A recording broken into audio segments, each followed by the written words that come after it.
Howdy everyone, this is Jim out here at Jim's Woodpile.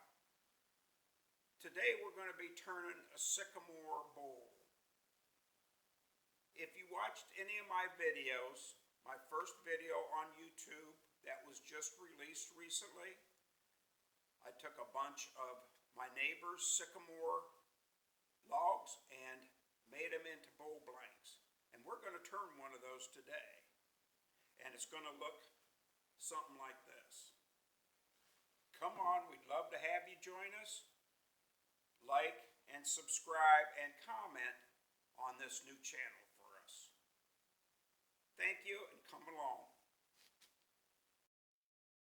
As you saw in one of our previous videos, we went to the neighbors and harvested some sycamore logs.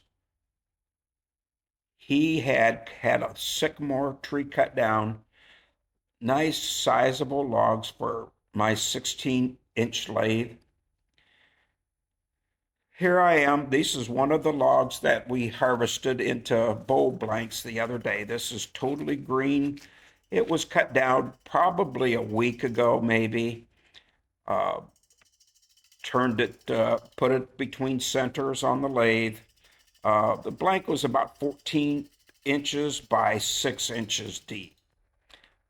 Here you see I've got a Carter & Son 5/8 inch bowl gouge. I like sharpening my gouges to about 50-55 degree bevel with swept back wings. Here I am checking the round out, getting a little bit more rounded and a little bit more stable. I can turn up the speed now. As you'll see, I wear a half glove.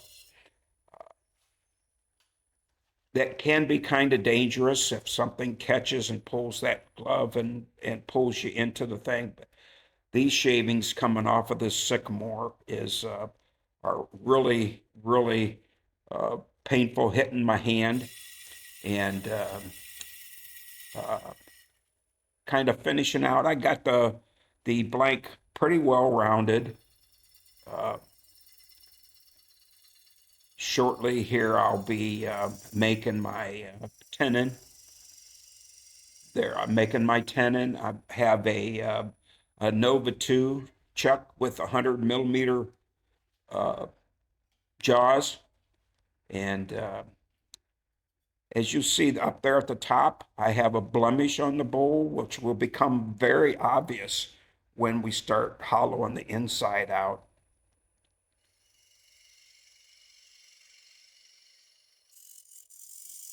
Cleaning up my tenon a little bit better, making the shoulder, the connection between the tenon and the shoulder is very important. Have to get that very cleaned out and at the proper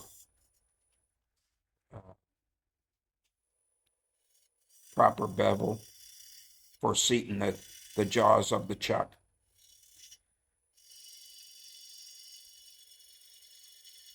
Now I'm turning the bottom of the bowl to try to get the shape that I'm looking for. This bowl is for my my grandson's wife, who has allowed him to come over and spend a lot of time with me, which I'm just loving it.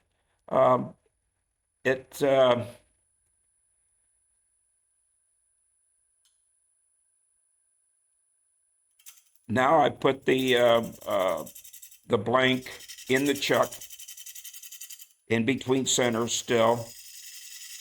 It's still quite heavy because of the moisture in the wood. Starting off getting the rim evened out to the thickness I want.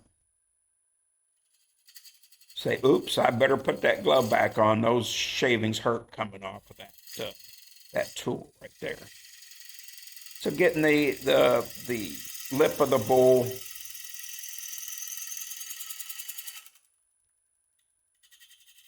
cut where I want it.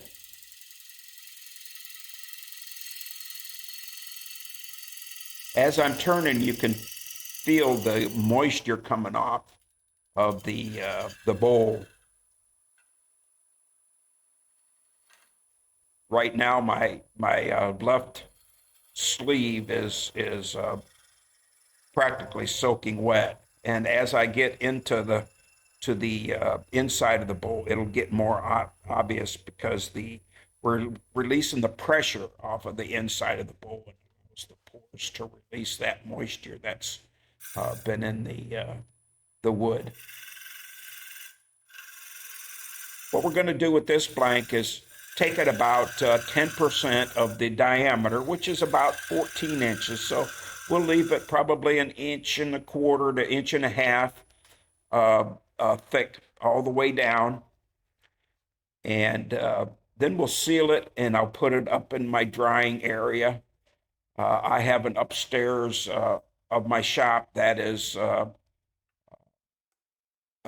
very well insulated, and I'll let it sit up there for a couple months and see how it dries. They say take your measurements as far as your weight is concerned.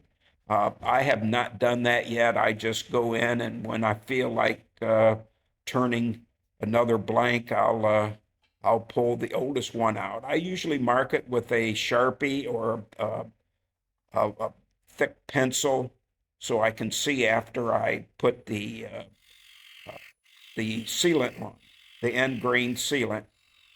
So that way I know what month and what year I have turned that and sealed that.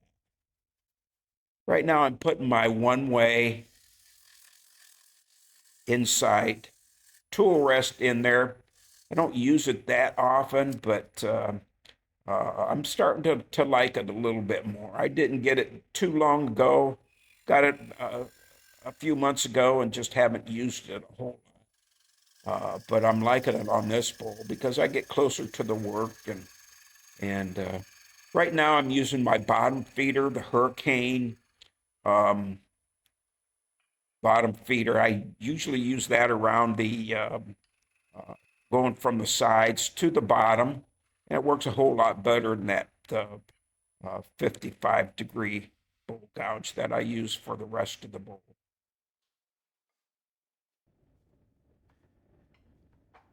Next, I'll be using my negative rake scraper again to get the bottom cleaned up and even sides all the way around.